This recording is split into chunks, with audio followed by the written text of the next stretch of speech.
Hi masters, నమస్తే అండి. మనం ఈ రోజు నుంచి రాబిన్ శర్మ గారి ఆస్తులు అమ్ముకుని ఆత్మశోధనకై ఒక యోగి ప్రస్థానం ఈ బుక్ చదువుకుంటున్నామండి. దీనిలోనే ఉంది అసలు ఏంటి అనేది, బుక్ ఏంటి అనేది ఈ పేరులోనే ఉంది కదా. The monk who sold his Ferrari. ఇతను కోటీశ్వరుడు అంటే కోటీశ్వరుడు. ఇతని ఆస్తులన్నీ అమ్మేసుకుని ఒక యోగిలా ఎందుకు మారాడు అనేది ఈ బుక్ అండి. ఆ, దీన్ని ఈయన ఫ్రెండ్ ఒక ఆయన జాన్ అని ఒక ఆయన మనకు చెప్తున్నట్టుగా చెప్తున్నారండి. స్టోరీ ఏంటంటే, ఒక జాన్ అనే అతను ఆయన ఫ్రెండ్ గురించి, ఈ యోగిగా మారిన అతని గురించి మనకు చెప్తున్నారండి. స్టోరీ లాగా చెప్తున్నారు. సరే, స్టార్ట్ చేసుకుందామండి. మేలుకొలుపు. కిక్కిరిసిన కోర్టు గదిలో అతను కుప్పకూలిపోయాడు.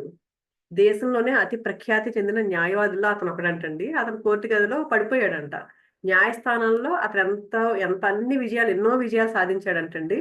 అతనికి ఆ విజయాలకే కాదు, అతను ధరించే స్థూలకాయం, చాలా స్థూలకాయంతో ఉన్నాడంటండి. ఇతను $3,000 ఇటాలియన్ సూట్కి కూడా అంతే ఎన్ని విజయాలు సాధించాడో.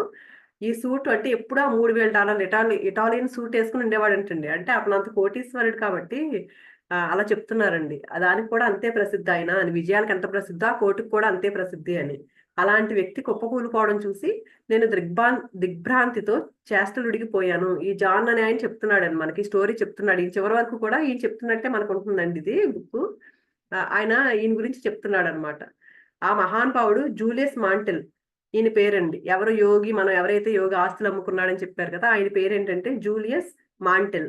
ఈయన కోర్టు రూమ్ లో కింద పడిపోయాడండి. ఈయన కూడా నిస్సహాయుడే చూస్తూ ఉండిపోయాడంట, ఈ జాన్ అనే ఆయన. ఆయన కింద పడిపోయి, నేల మీద పడిపోయి చిన్నపిల్లవాడిలాగా పొర్లుతూ చెమటలు కారుస్తూ వణికిపోతూ ఉన్నాడంటండి. ఆ క్షణం నుంచి ప్రతీది వీళ్ళకి ఎలా అనిపిస్తుందంటే, ఒక స్లో మోషన్ లో కదులుతూ ఉన్నట్టు అనిపిస్తుందంటండి.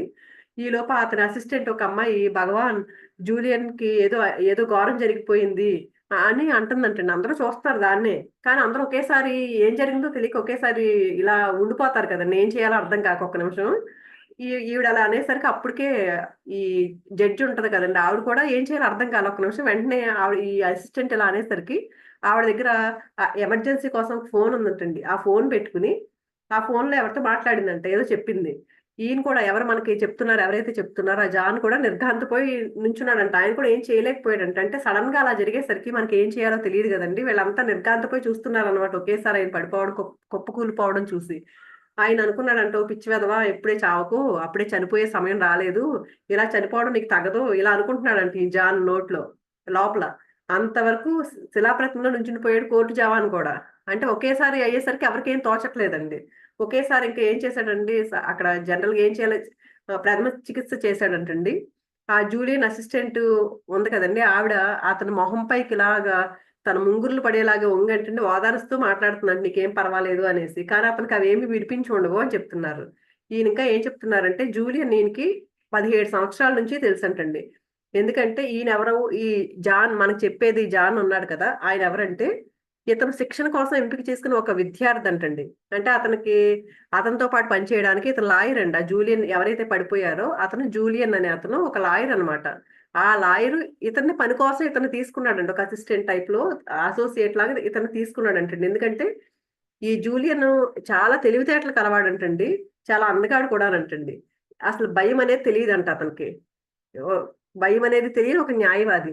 ఒకరోజు ఆలస్యంగా పని ముగించుకుని ఆయన గది వైపు వెళ్తున్నాడంటండి ఈయన జాను. అక్కడ అతని డెస్క్ మీద కొటేషన్ చూసాడంట. ఈయనకి ఇప్పటికే గుర్తొస్తుందంట ఈ జాన్ మనకు చెప్తున్నారు. విన్‌స్టన్ చర్చిల్ మాటల్ని ఫ్రేమ్ కట్టించుకొని పెట్టుకోవడంలోనే ఆయన వ్యక్తిత్వం ఏంటో అర్థమవుతుంది అని చెప్తున్నారు. ఏంటంట అది, ఆహ్, ఆ ఫ్రేమ్ కట్టించుకున్నదేంటంటే, మన భవిష్యత్తుకు మనమే బాధ్యులము అని నేను ఖచ్చితంగా నమ్ముతున్నాను. మన ఎదుట ఉన్న పని మనకు శక్తికి మించిందేమీ కాదు. దానిలో ఎదురయ్యే కష్ట నష్టాలు మన సహన శక్తికి అతీతమైనవి కావు. మన లక్ష్యం, మన విజయ సంకల్పంపై నమ్మకం ఉన్నంత కాలం మనకు గెలుపు తథ్యం. ఇలా ఆ కొటేషన్ అనేది అక్కడ ఉండి డెస్క్ మీద పెట్టుకున్నాడంటండి. చూడండి, నిజమే కదా! మన భవిష్యత్తుకి ఏదైనా సరే దానికి బాధ్యులం మనమే అని. ఏ పనైనా సరే మనం అనుకుంటాం, నేను చేయలేను అనుకుంటాం. కానీ ఏ పనైనా సరే మనకు శక్తికి మించింది ఏదైనా మనం చేయగలం. కానీ ఏంటంటే మనం అది నమ్మం, మనం చేయగలమని. ఎప్పుడైతే మనకు నమ్మకం ఉందో అప్పుడు మనం ఖచ్చితంగా గెలుస్తాము అనండిది. ఇంకా ఈయనేం చెప్తున్నారంటే జూలియన్ గురించి, ఆయన కబుర్లు చెప్పే మనిషి ఏం కాదు. ఆ కార్యాలు ఏదైనా సాధించగలడు ఆయన. చాలా కష్టపడి పనిచేస్తాడు. అలాగే ఆ పనిలో విజయం కోసం అంటండి రోజు 18 గంటలు పనిచేసేవాడంట.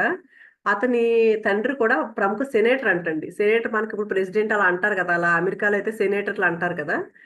ఆయన సెనేటర్ అంట. అతని తండ్రి ఫెడరల్ కోర్టులో చాలా గౌరవనీయమైన న్యాయమూర్తి అంటే అని ఇతరుల ద్వారా తెలుసుకున్నాడు. అంటే ఈ జాన్ అతను చాలా డబ్బున్నవాడంటండి. ఆయన నుంచి చాలా మంది, అంటే ఎవరో డబ్బుంటే పక్కన వాళ్ళంతా ఆ డబ్బు కోసం ఆశిస్తూ ఉంటారు కదా, అలా చాలా మంది ఇతని నుంచి ఆశిస్తూ ఉండేవారంట తండ్రి నుంచి. అయితే ఇతనిలో ఒక గుణం ఉందంటండి. ఎవరిలో? జూలియన్‌లో. ఆయన వ్యవహార శైలి అతనిదే. అంటే ఎవరిని పక్కనోళ్ళు లాగా ఉండడం అలా ఏమి ఉండదంటండి. ఆయనలాగే ఉంటాడంట. తన పద్ధతి ఏదైతే ఉందో దాన్నెప్పుడు వీడడంట. అతను ఆ పద్ధతిలోనే ఉంటాడంటండి. న్యాయస్థానంలో అతను ఎలా ఉండాలో ఆ నాటకీయత అందరికీ తెలుసంట. తరచూ ఆయన ఎలా ఉంటాడో అనేది ఇంక అస్తమానం పేపర్‌లలో వచ్చేదంటండి. ఈయన గురించి, ఈ జూలియన్ గురించి. ధనికులకు చట్టంతో ఆడుకోగల చతురుడు కావాల్సినప్పుడల్లా ఇతన్నే ఆశ్రయిస్తారు. చాలా మంది డబ్బున్న వాళ్ళు ఉంటారు కదండీ! ఆళ్ళు ఏ తప్పులు చేస్తూ ఉన్నారనుకోండి, ఈ చట్టంతో ఆడుకోగలడు. ఎందుకంటే కొన్ని లొసుగులు ఉంటాయి గదండీ చట్టంలో. లాయర్‌లు చూడండి, ఆ లొసుగు పట్టుకుని వాళ్ళని గెలిపిస్తారు కదా! అందుకని ధనికులు ఎవరైనా సరేనంటండి, అలా చట్టంతో ఆడుకోవాలనుకున్న పని కావాలంటే ఈయన దగ్గరికే వచ్చేవారంటండి. అతని వ్యక్తిగత జీవితం కూడా అందరికీ బాగా తెలుసండి. ఆ పర్సనల్ లైఫ్ కూడా. ఏం చేసేవాడంటే ఈయన అర్ధరాత్రి పూట రెస్టారెంట్‌లకి అందమైన యువతులతో వెళ్ళడం. తన వినాశక బృందం అని పేరు పెట్టుకున్నాడంట ఫ్రెండ్స్‌కి. వినాశక బృందం అంటే ఏంటంటే చెడగొట్టే వాళ్ళుంటారు కదా! ఆ పేరు పెట్టినట్టు కూడా అందరికీ తెలుసంట. వినాశక బృందం అని పేరు పెట్టుకుని వాళ్ళందరితో కలిసి తాగుడు పార్టీలు చేసుకోవడం అందరికీ తెలుసంటండి బయట. ఈ లాయర్ ఇలా ఉంటాడనే విషయం అందరికీ తెలుసంట. ఆ వేసవిలో అతను తీసుకున్న హత్య కేసులో నా సహాయం, ఒక వేసవి కాలంలో అంటండి జాన్ సహాయం తీసుకున్నాడంట. అంటే ఇతను సెలెక్ట్ చేసుకున్నాడండి జాన్‌ని. ఎందుకు తీసుకున్నాడో నాకు కూడా తెలీదు. ఒక హత్య కేసులో హెల్ప్ కోసం ఇతను పిలిచాడంటండి. అప్పట్లో ఫస్ట్ టైము. ఒక వేసవి కాలంలో. ఈయన అనుకుంటాడంట నాకెందుకు నన్నెందుకు సెలెక్ట్ చేసుకున్నాడో అర్థం కాలేదంటండి. ఎందుకంటే అతను చదువుకున్న ఈ జు ఆయన చదువుకున్న కాలేజ్‌లోనే ఇతను కూడా హార్వర్డ్ న్యాయ కళాశాలలోనే ఈయన చదువుకున్నాడంట. కానీ ఈయన అంత పెద్ద గొప్ప విద్యార్థినేం గాదు నేనని చెప్తున్నాడు ఈ జాన్. నా వంశం ఎలాంటి అభిజాత్యం కలది కాదు. అలాగే అతనేమో పెద్ద ధనవంతుల కుటుంబంలో అతనండి. ఈ జాన్ ఏంటి మామూలు కుటుంబం. ఆర్డినరీ ఫ్యామిలీలోంచి వచ్చాడంటండి. ఈయన ఫాదర్ అంట నౌకాదళంలో పనిచేసిన తర్వాత ఒక బ్యాంక్‌లో సెక్యూరిటీ గార్డ్‌గా పనిచేసేవాడంటండి. ఆ తల్లి కూడా బ్రాంక్స్‌లో చాలా సాదా సీదా జీవితం గడిపిందంట. జాన్ యొక్క తల్లిదండ్రులు. అయితే ఈయన్ని సెలెక్ట్ చేసుకున్నాడు కదా! జూలియన్. అదేంటి ఆ కేసేంటంటే హత్యా కేసుల్లోనే అత్యంత ఉత్కంఠభరితమైన కేసంటండి. అలాంటి కేస్‌కి ఈయన సెలెక్ట్ చేసుకున్నాడనమాట. అందులో అతనితో కలిసి పనిచేసే అదృష్టం కోసం అందరూ ఎదురు చూస్తున్నారంటండి. ఎవరు చేయాలో అతనితో కలిపి ఎవరిని సెలెక్ట్ చేసుకుంటాడా అని. అలాంటి దాంట్లో ఇతనికి ఛాన్స్ వచ్చిందంటండి. అయితే ఈయన తర్వాత చెప్పాడంట. ఎందుకు నిన్ను ఎంచుకున్నానంటే, నీలో ఉన్న ఆకలి నచ్చింది నాకు. అంటే ఆకలంటే ఏంటి? నేను సాధించాలి అని కొంతమంది చూడండి చాలా పట్టుదలగా ఉంటారు కదా! అలా ఉన్నాడనమాట ఈయన. అందుకు నీలో ఉన్న ఆకలి నచ్చింది నాకు. అందుకే నేను సెలెక్ట్ చేసుకున్నానని చెప్పాడంట తర్వాత జూలియన్. ఆ తర్వాత ఈ కేస్ గెలిచామని మేము వేరే చెప్పక్కర్లేదు. ఆ కేస్ వాళ్ళే గెలిచారంటండి. ఆ కేస్ ఏంటంటేనంటండి తన భార్యని కిరాతకంగా చంపాడు అని ఆరోపణ ఎదుర్కొన్నాడంటండి ఒక ముద్దాయి. అంటే అది ఈయన చెప్పిన దాన్ని బట్టి ఎలా ఉందంటే నిజంగానే చంపాడనమాట అతను. కానీ ఈళ్ళేం చేశారు, ఇప్పుడు అతను చంపలేదు అన్నట్లు కేసు మార్చారనమాట. ఆరోపణ ఎదుర్కొన్న ఆ ముద్దాయి ఇప్పుడు స్వేచ్ఛగా తిరుగుతున్నాడు. అది అతని అంతరాత్మ అతన్ని అలా తిరగనిస్తే, నిజంగా మనం తప్పు చేశామండి. తప్పు చేసినప్పుడు మన అంతరాత్మ ఒప్పుకోదు. బయట ఎవరు ఏమనకపోయినా బయటకి అక్కడ గెలిచొచ్చేసాడు. కోర్టులో వీళ్ళంతా గెలిపించేశారు. కానీ అతని అంతరాత్మ ఒప్పుకుంటే అని చెప్తున్నారిక్కడ. అంటే అర్థమైంది కదా మనకి. ఇదేంటంటే నిజంగానే అతను తప్పు నిజంగానే చంపాడనమాట. కానీ ఈళ్ళేంటి ఆ లొసుగును ఉపయోగించుకుని ఇతను చంపలేదు అని అతను విడిపించారు. ఆ వేసవిలో నేను నేర్చుకున్నది చాలా ఉంది. అంటే కేవలం ఏ సందేహము లేని చోట ఎలా అనుమానం రేకెత్తించవచ్చు అనే విషయంలో పాఠం కాదు. అది ఏ న్యాయవాదైనా చేయగలడు. కానీ ఇది విజయం సాధించడం వెనక ఉన్న మానసిక స్థితికి సంబంధించింది. ఆయన చాలా నేర్చుకున్నాడంటండి. అంటే అక్కడ ఏం సందేహం లేదు. అదేం డౌట్ లేదు. లాయర్‌లు ఎలా ఉంటారండి, ఏమీ లేని దగ్గర ఏదో తోకను పట్టుకొని అంటారు చూసారా? ఆ టైప్‌లో ఏమీ లేని దాని దగ్గర ఏదో ఉందని చూపిస్తారు కదండీ! అదెలా ఉన్నది అనేది కాదు. అది ఏ లాయర్ అయినా చేస్తాడు. కానీ ఈయనేంటి ఒక అద్భుతమైన న్యాయ నిపుణుడిని దగ్గరగా చూసే అవకాశం ఈయనకి దొరికిందంటండి. అప్పటి వరకు ఆయనెవరో అంటే పలానా లాయర్ అని తెలుసు కానీ, ఈయన దగ్గరగా చూడలే అప్పటి వరకు. ఈయన కాలేజీలో చదువుకున్నాడు కానీ. ఈ కేసప్పుడు ఏమైంది, ఆయన దగ్గరగా చూసాడు గదండీ! ఈ అవకాశాన్ని నేను జుర్రుకున్నానంటే బావుంటుంది. ఎందుకంటే ఇతను కూడా చాలా తపనుంది. ఈయన కూడా ఎదగాలి లాయర్‌గా అని జెప్పేసి. అతన్ని దగ్గరగా చూసే అదృష్టం నాకొచ్చింది అని చెప్తున్నాడు. జూలియన్ ఆహ్వానంపై ఈయన ఆ సంస్థలో అసోసియేట్ గా చేరాడంటండి. తర్వాత ఆ కేసు అయిన తర్వాత, ఆ కేసులో నగ్గిన తర్వాత అసోసియేట్ గా చేరాడు. వీళ్ళిద్దరి మధ్య శాశ్వతంగా స్నేహబంధం ఏర్పడిందంటండి. ఎందుకంటే అతని వద్ద తర్వాత ఇతనికి తెలిసిందంట, అతని వద్ద అసిస్టెంట్ గా పనిచేయడం అంత సులభం ఏమీ కాదు అని. నేను ఒప్పుకోక తప్పదు. ఎందుకంటే ఎన్నో సార్లు అంటే నిస్పృహ, విసుగు కలిగేవంట అక్కడ చేయాలంటే. అర్ధరాత్రి ఇద్దరు అడుచుకుంటూ ఉండేవారంట. ఎందుకంటే ఈ జూలియన్ ఏం చెప్తే అదే చేయాలంటండి. లేకపోతే నా మార్గం నేను చూసుకోవాలి. ఆయన చెప్పినట్టు చేయకపోతే ఈయన సొంతంగా నా అభిప్రాయాలు ఏం చెప్పడానికి లేదు. మ లేకపోతే ఏం చేయాలి? అతను చెప్పినట్టు వినాలి. లేకపోతే నేను బయటికెళ్ళిపోవాలి. నేనేదో నా సొంతంగా నేనేదో చేసుకోవాలి. కానీ తను తప్పు చేయగలడని అతను అనుకోడు. జూలియన్ ఎప్పుడు ఏంటి నాదే కరెక్ట్ అనేలా ఉంటాడండి. అందుకనేంటి నా తప్పు అనే భావన ఎప్పుడూ ఒప్పుకోడంట. ఎంత అహంభావిగా కనిపించినా ఇతరుల పట్ల దయ అతనిలో మెండుగా ఉండేది. అలా అహంకారంగా నా మాటే నగ్గాలన్నట్టున్నా కూడా చాలా దయగా ఉండేవాడంటండి. అందరిని చాలా బాగా చూసేవాడంటండి. ఎంత బిజీగా ఉన్నా సరే ఇతని ఈ జాన్ ఆళ్ళ భార్యని గురించి అస్తమానం అడుగుతా ఉండేవాడంట. బాగున్నారా? మీ ఫ్యామిలీ ఎలా ఉందని అడుగుతూ ఉండేవాడంట.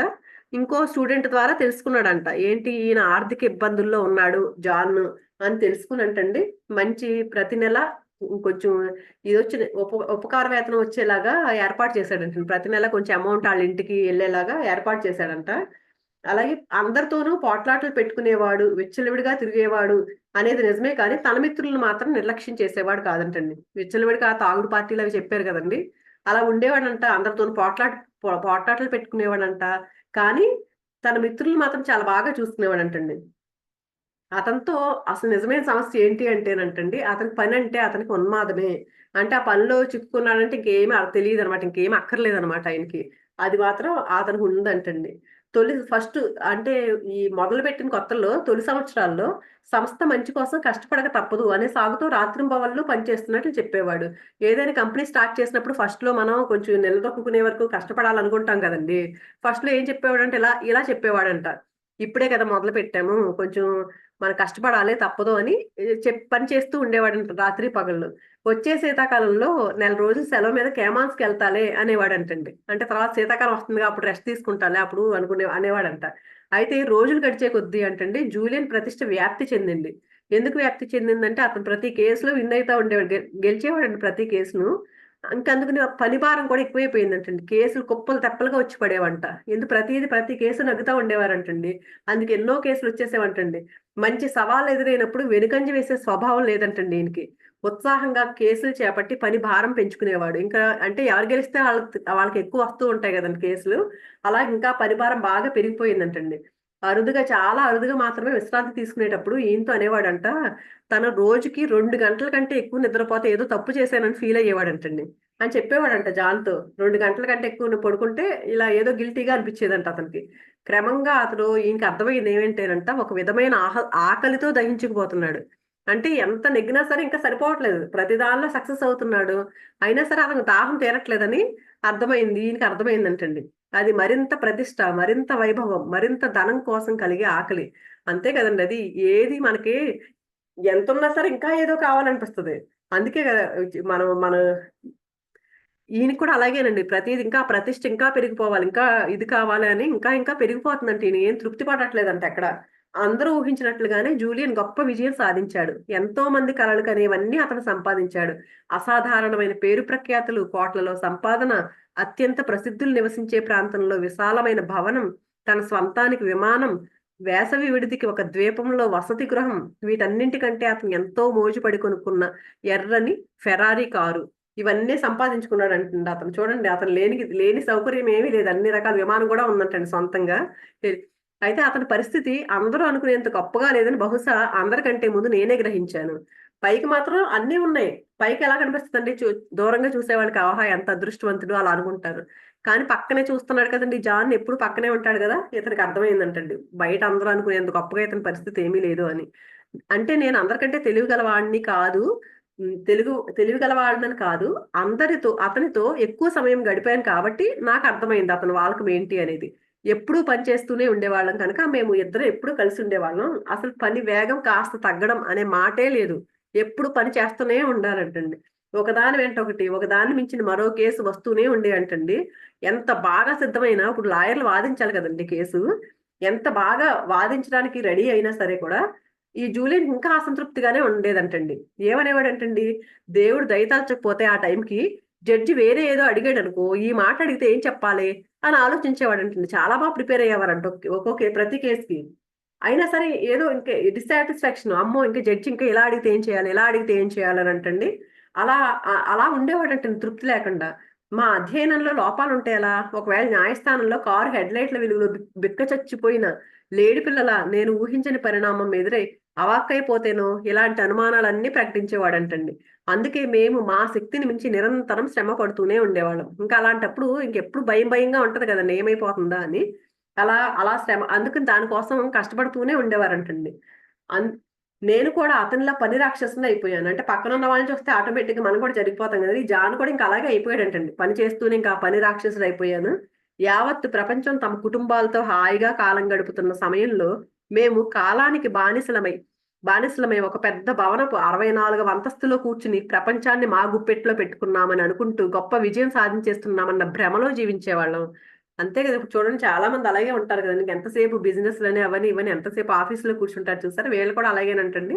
మేము అసలు అందరిని జయించేసాం. మేము అంత గొప్పగా విజయం సాధించాం అనుకుంటూ అలా ఆ విజయం అలా భ్రమలో మేము జీవించేవాళ్ళం అని చెప్తున్నారు. అలా జూలియన్‌తో కాలం గడిపే కొద్దీ అతను తన శక్తిని పరీక్షించుకుంటున్నాడు అని అనిపించేదంటండి తర్వాత తర్వాత కొన్ని రోజులకి ఈయనకి. అతనికి మృత్యువాంఛ అంటే చనిపోవాలనిపిస్తుందా అన్న ఆలోచన కూడా అనిపించేదంటండి ఈయనకి. ఎందుకంటే ఎంతకి సంతృప్తి చెందేవాడు కాదంటండి. చివరికి అతని వివాహం కూడా భగ్నమైంది. అంటే డైవర్స్ అయిపోయిందంటండి. అలాగే అతనికి అతని తండ్రికి కూడా మాట్లాడుకోవడం మానేశారంట ఇద్దరు. డబ్బుతో కొనగల ప్రతి వస్తువు అతనికి అందుబాటులో ఉంది. కానీ అతను ఆశించింది పొందలేకపోయాడు. ఆ లోటు అతని మనోజగత్తులోను, భౌతిక జీవనంలోను, ఆధ్యాత్మిక భావనలోను స్పష్టంగా కనిపించింది. ఎంత డబ్బున్నా తృప్తి లేదండి. అంటే కుటుంబ పరంగా భార్య ఎళ్ళిపోయింది. తండ్రి మాట్లాడట్లేదు. ఇంకసలు తృప్తి అనేది లేదండి. అయితే డబ్బయితే సంపాదిస్తున్నాడు. సక్సెస్ ఒస్తుంది బాగా. కానీ మనశ్శాంతి లేదు ఈయనకి. ఏ విధంగానూ మనశ్శాంతి లేదంటండి. మానసికంగా, శారీరకంగా, ఆధ్యాత్మికంగా ఎలాగా మనశ్శాంతి లేదు. 53 ఏళ్ల వయసంటండి ఆయనకి. కానీ ఎలా కనిపిస్తున్నాడంట 70 సంవత్సరాలొచ్చేసిన వాడిలాగా ఉన్నాడంటండి. అతని జీవిత దృక్పథం, జీవన శైలి వల్ల అప్పుడే అతని మొఖంలో ముడతలొచ్చేశాయి. రాత్రి పొద్దుపోయిన తర్వాత ఖరీదైన ఫ్రెంచ్ హోటల్‌లో భోజనాలు చేయడం, క్యూబా సిగార్లు కాల్చడం, గ్లాసుల కొద్దీ మందు సేవించడం వల్ల అతను దారుణంగా బరువు పెరిగిపోయాడంట. తరచూ తను అలసటగా, అనారోగ్యంగా ఫీలవుతున్నానని, అలా ఫీలవ్వడం వల్ల తనకింకా చాలా అలసట, చికాకు కలిగిస్తున్నాయని అనేవాడంటండి. అతను నవ్వే అలవాటు కూడా కోల్పోయాడు. అంత టెన్షన్‌లో ఉంటే ఇంక నవ్వేం వస్తదండి లోపల నుంచి. అతనిలో ఒకప్పుడున్న ఉత్సాహం స్థానంలో ఇప్పుడు మరణ సదృశమైన గాంభీర్యం కనిపిస్తుంది. అతని జీవితంలో ఒక ప్రయోజనం, లక్ష్యం అంటూ లేకుండా పోయాయి అని నాకనిపించింది. అన్నిటికంటే పెద్ద విషాదం నంటండి న్యాయస్థానంలో గూడా అతను తన పూర్వ వైభవాన్ని కోల్పోవడం. అంటే ఇవన్నీ జరుగుతున్నాయి. అంటే లోపల అసంతృప్తి మొదలైపోయిందండి. మొదలైనప్పుడు ఏమవుతుంది? ఆ లోపల ఎలా ఉంటే అదే గదా బయటికి కనిపిస్తది. ఈయనకేమైంది రాను రాను ఫస్ట్‌లో చక్కగా అంతా సక్సెస్ అయ్యేవాడు. అంతా బావుండేది. కానీ చివరికి వచ్చే కొలది ఏమవుతుందంటే, ఆ అసంతృప్తి బయటికి కనిపిస్తుందనమాట. ఇంకా మామూలుగా కోర్ట్‌లోకెళ్ళాడంటే ఈయన వాదన అందరూ అలా కళ్ళు తెరిచి ఉండిపోయేవారంటండి. అలాంటిది ఇప్పుడేమవుతుందంటండి, ఆ కోర్ట్‌కెళ్ళినా కూడా అంతకు ముందులాగా అంతకుముందు ఎలా ఉండేది? ఆయన ఏదైనా వాదిస్తున్నాడంటే అందరూ మంత్రముగ్ధులే చూసేవారంటండి. కానీ ఇప్పుడేం చేస్తున్నాడంట గంటల కొద్దీ ప్రస్తుతం ఒక కేసుందనుకోండి. ఆ కేసుకి సంబంధం ఉన్నవి, లేనివి రకరకాల విసుగు తెప్పించే కథలన్నీ, కేసుల గురించి అదే పనిగా చెప్తూ గడపడం మొదలుపెట్టాడంటండి. అంటే ఇప్పుడు ఒక వాదిస్తున్నారనుకోండి, ఆ కేసుకి సంబంధించినయి చెప్తారు. అంతకుముందు జరిగిన కేసులో ఇలాంటివేమన్నా. కానీ దానికి సంబంధం ఉన్నవి, సంబంధం లేనివన్నీ మాట్లాడడం మొదలుపెట్టాడంటండి. తన ప్రత్యర్థి ఏమన్నా ఎదురుగా అపోజిట్ లాయర్ ఉంటాడు గదండీ! ఆయన ఏమన్నా ఒకటి అభ్యంతరాలు లేవదీస్తూ ఉంటారు కదా! అవి ఏమన్నా అన్నాడనుకోండి, అంతకుముందు ఏం చేసేవాడంట హుందాగా స్వీకరించేవాడంట వాటిని. అంటే ఈళ్ళ అబ్జెక్షన్స్ ఏమన్నా ఉంటే దాన్ని చాలా హుందాగా స్వీకరించేవాడంట ఫస్ట్‌లో. కానీ ఇప్పుడేం చేస్తున్నాడంట అసలు అంటే ఈయన గొప్ప మేధావి అని చాలా మంది జడ్జిలు ఈయనంటే ఇష్టపడేవారంటండి. అంటే చాలా వాదించేవాడు కదా! అలాంటి వాళ్ళకి కూడా విసుగొచ్చేసేదంటండి. వాళ్ళకి కూడా కోపమొచ్చేదంటండి. ఎందుకంటే ఆపోజిట్ లాయర్ ఏమైనా ఇతన్ని ప్రశ్నించాడనుకోండి వెంటనే వ్యంగ్యంగా, ద్వేషంతో వాళ్ళతో మాట్లాడేవాడంటండి. అలా తయారైపోయాడంట. అంతకుముందు ఎలా ఉండేదంటే ప్రొఫెషనల్‌గా చేసేవాడు. కానీ ఇప్పుడెలా ఉండేవాడంట వ్యంగ్యంగా అలా మాట్లాడడం మొదలుపెట్టేసరికి ఈయనంటే చాలా మేధావి అని భావించే జడ్జి‌లకు కూడా కోపం రావడం మొదలుపెట్టిందంట ఈయన చూస్తే. ఒక విధంగా చెప్పాలంటే జూలియన్ జీవన దీపం అల్లల్లాడడం ప్రారంభమైంది. కేవలం అతని మితిమీరిన పని రాక్షసత్వమే ఈ పరిణామానికి కారణమని అనుకోను. ఇది అంతకంటే లోతైన విషయం, దాదాపు ఆధ్యాత్మికమని చెప్పవచ్చు. తను చేస్తున్న పని పట్ల ఏమాత్రం ఆసక్తి లేదని, అసలు అదొక రకమైన శూన్యం తనలో ఏర్పడిపోయిందని నాతో దాదాపు రోజు అనేవాడు. ఇంకా అప్పుడు అంత తృప్తి లేనప్పుడు అప్పుడు అర్థమవుతుందండి, ఇంకేంటి అంటే ఏం చేయబుద్ధి అవ్వట్లేదంట ఆయనకి. ఒక రకమైన శూన్యంలో నాకు అది శూన్యంలాగా అనిపిస్తుంది, నాకు ఏం చేయబుద్ధి అవ్వట్లేదని చెప్తూ ఉండేవాడంటండి ఈయన. న్యాయవాది వృత్తిలోకి తన కుటుంబ ప్రాగ్బలంతోనే ప్రవేశించాను, కానీ యువకుడిగా తను ఆ వృత్తిని ఎంతో ఇష్టపడేవాడిని అని చెప్పేవాడంటండి. అంటే ఫస్ట్ ఏంటంటే ఫ్యామిలీయే ఫోర్స్ చేసింది, ఇలా ఈ లాయర్ లాగా చదువు, లాయర్ చదువు అలా అని. కానీ ఈయన కూడా ఇష్టంగానే అనిపించేదంటండి, చాలా ఇష్టంగానే వచ్చాడంట. ఆ చట్టంలో ఏవైతే సంక్లిష్టతలు ఉంటాయో, మేధోపరంగా సవాళ్లు ఉంటాయి కదా కొన్ని, అలాంటివన్నిటిని కూడా ఈయన్ని చాలా యాక్టివ్ గా ఉంచేయంటండి. అవన్నీ ఆ సవాళ్ళ ఆ పజిల్స్ అన్ని లాగా ఉంటాయి కదా, వాటన్నిటిని పరిష్కరించడం అవన్నీ చాలా ఇష్టంగా అనిపించేదంటండి.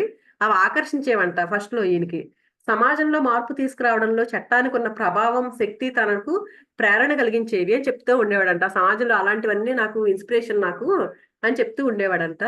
ఆనాటికి అతను కనెక్టికట్‌కు చెందిన ధనిక యువకుల కంటే కొంత ఆదర్శ భావాలు ఉన్నవాడు. చూడండి ఫస్ట్‌లో యువకులుగా ఉన్నప్పుడు నేను అది చేయాలి, ఇది చేయాలి, ఈ దేశానికి ఇలా చేయాలి, నేను మంచి పౌరుడిలాగా ఉండాలి, అలా ఉంటారు కదా! ఫస్ట్‌లో అయితే అలాగే ఉండేవాడంటండి. చాలా ఆదర్శ భావాలు ఉండేవంట. సామాజికాభివృద్ధిలో ఇతరులకు సాయపడడంలో తన ప్రతిభను వినియోగించాలి అనే తాపత్రయం ఉందంటండి ఫస్ట్‌లో. పక్కన వాళ్ళకి అందరికి సాయపడాలనుకునేవాడంట. ఈ దర్శనమే అతని జీవితానికి ఒక అర్థాన్నిచ్చింది.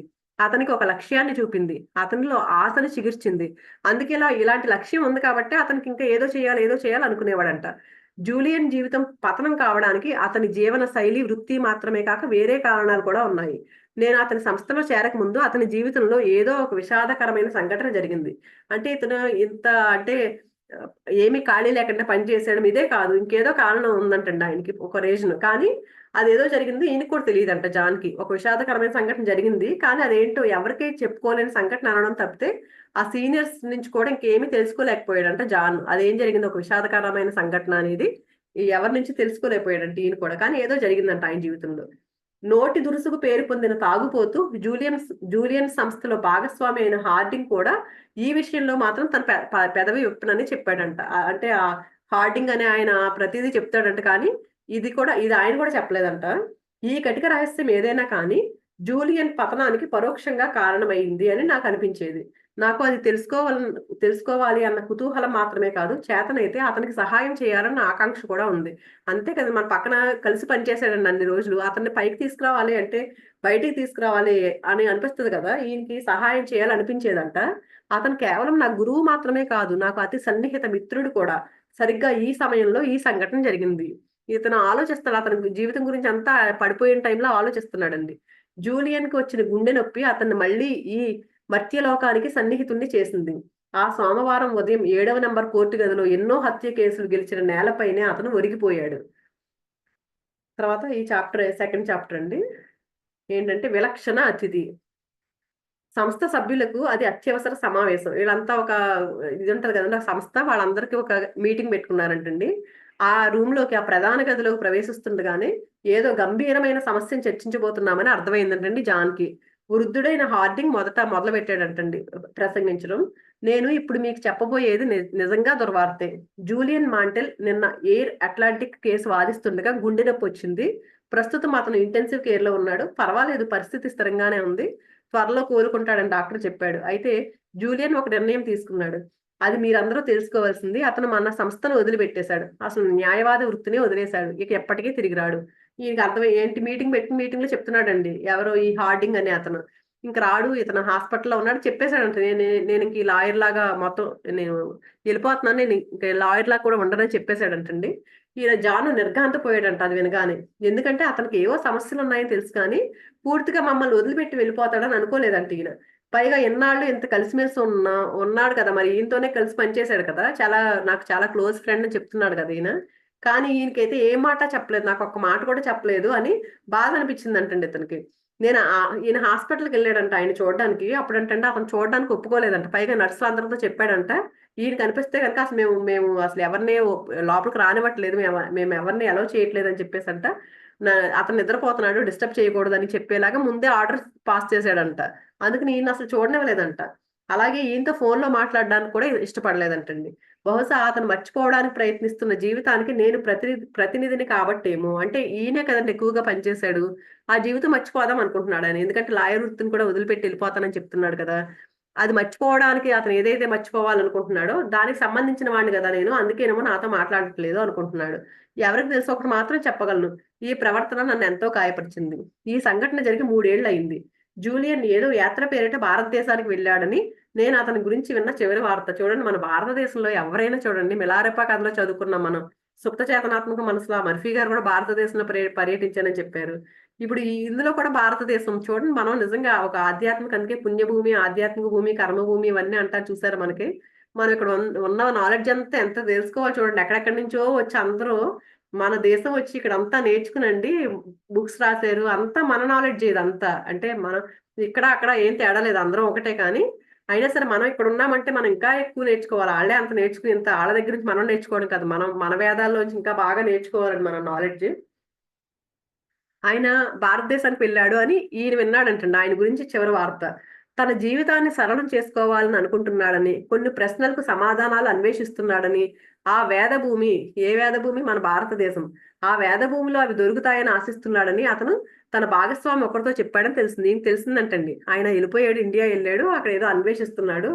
ఈయనకి కావాల్సిన అన్నిటికి ఆన్సర్స్ దొరుకుతాయని ఎవరో ఇతని పార్ట్నర్ ఎవరో చెప్పాడంటండి. తన భవనాన్ని, విమానాన్ని, ప్రైవేటు ద్వీప వసతిని అమ్మేశాడు. తన ఫెరారీ కార్‌ని కూడా అమ్మేశాడాయన. అమ్మేసి జూలియన్ మాంటిల్ అనే భారతీయ యోగి దైవం చాలా చిత్రంగా వ్యవహరిస్తుంది. అంటే ఇప్పుడు జూలియన్ మాంటిల్ ఏమైంది? లాయర్ నుంచి యోగి, భారతీయ యోగి అయిపోయాడు. అందుకే ఈయన ఏమంటున్నారంటే దైవం చాలా చిత్రంగా వ్యవహరిస్తుంది. అంటే అంతే కదండీ! ఎవరు ఎప్పుడు ఎలా ఉంటారో, ఎవరి పరిస్థితి ఎలా ఉంటదో, ఎలా మారిపోతారో ఏం తెలీదు కదా! ఒక లాయర్ ఎంత ఫేమస్ లాయర్ ఏమయ్యేటప్పుడు యోగిలాగా మారిపోయాడని చెప్తున్నారు.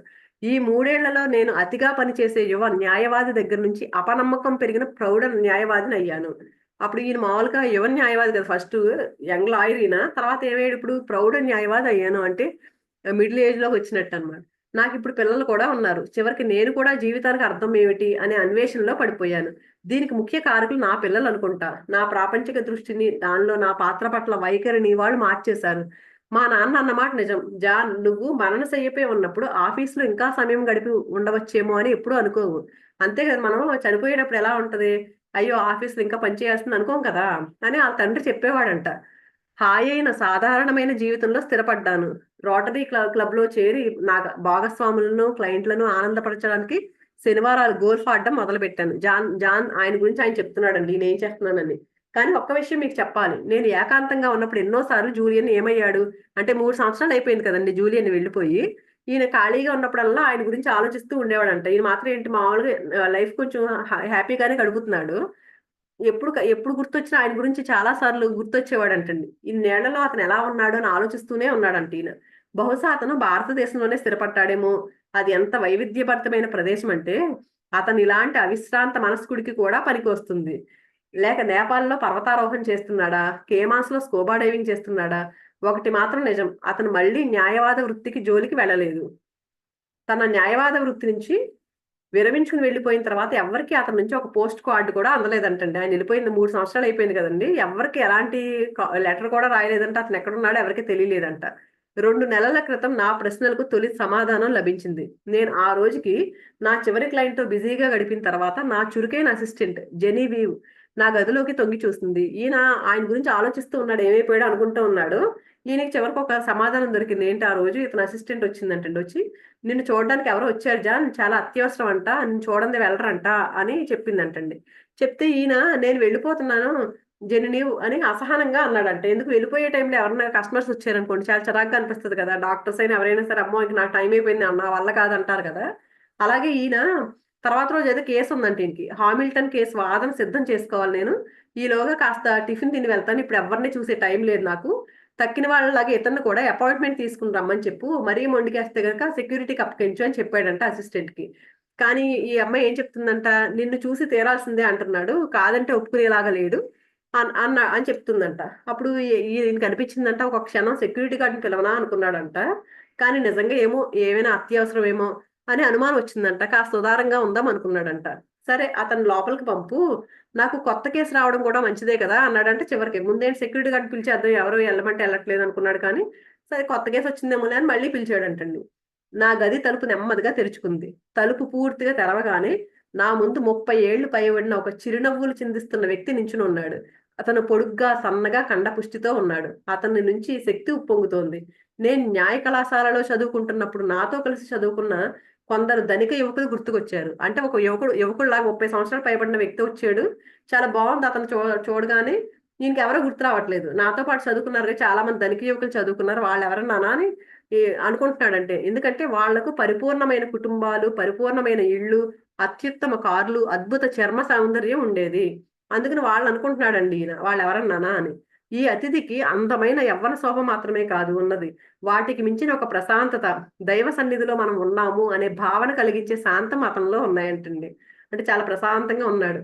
ముఖ్యంగా అతని కళ్ళు లోతైన, చురుకైన ఆ నీలి కళ్ళ చూపులు నునులేత చర్మంపై మొదటిసారి రేజర్ కదిలాడినట్లు నా మొహాన్ని పరికించాయి.